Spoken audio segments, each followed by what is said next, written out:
మత్స్య పారిశ్రామిక సహకార సంఘాలపైన ఆధారపడినటువంటి కుటుంబాలు ఈ తెలంగాణ రాష్ట్రంలో ఈ మత్స్య పారిశ్రామిక సహకార సంఘం పైన ఆధారపడే కుటుంబాలు దాదాపు 4 లక్షల కుటుంబాలు మరి యొక్క ఈ మత్స్య సంపద పైన మత్స్య వృత్తి పైన మరి ఆధారపడి సహకార సంఘాలుగా దాదాపు 5352 సహకార సంఘాలు రాష్ట్రంలో ఉన్నాయి. వీరందరూ కూడా ఈ యొక్క ఫిషరీస్ అంటే ఈ యొక్క వృత్తిపైన ఆధారపడి జీవించేటువంటి కుటుంబాలు. అంటే దాదాపు 4 లక్షల కుటుంబాలంటే 20 లక్షల జనాభా. దీంట్లో అనేక కులాల వారు ఈ వృత్తిపైన ఆధారపడేటువంటి ముదిరాజు కానివ్వండి, గంగాపుత్రు కానివ్వండి, గూండ్ల కానివ్వండి, తెనుగులు కానివ్వండి, అదేవిధంగా బెస్తా కూడా కానివ్వండి. ఈ రకంగా ఇన్ని కులాల వారందరూ కూడా ఈ యొక్క మత్స్య సంపద పైన మత్స్య పారిశ్రామిక సహకార సంఘంగా ఏర్పడి ఈ యొక్క వృత్తిపైనే ఆధారపడి నివసించేటువంటి కుటుంబాలు ఇవన్నీ కూడా.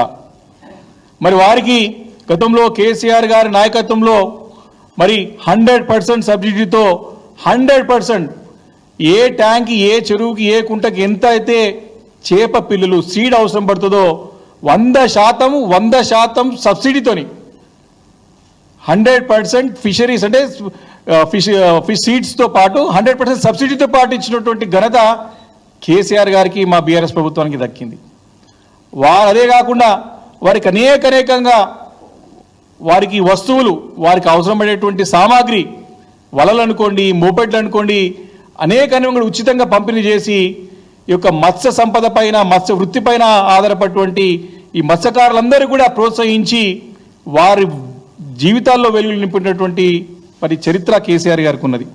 ఒక్కసారి చూసుకున్నట్టయితే చేపల ఉత్పత్తి 2016-17లో దాదాపు 2 లక్షల టన్నులు ఉంటే మరి 2022-23 వచ్చేవరకు 4,25,000 టన్నులు తీసుకొచ్చినటువంటి ఘనత మరి కేసీఆర్ గారికి దక్కుతుందని చెప్పి ఈ సందర్భంగా నేను మనవి చేస్తా ఉన్నాను.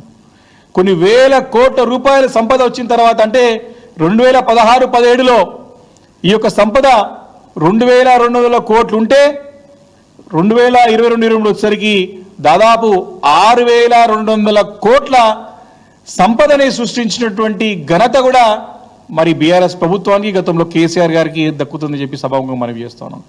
ఈ 6,200 కోట్ల సంపద అంతా కూడా మరి ఈ యొక్క 4 లక్షల ఎవరైతే సభ్యులు ఉన్నారో మత్స్య పారిశ్రామిక సహకార సంఘం పైన ఆధారపడేటువంటి కుటుంబాలు ఉన్నాయో అందరూ కూడా సంతోషంగా పంచుకొని ఆనందంగా నివసించేటువంటి సందర్భం. ఈరోజు పరిస్థితి ఏంది?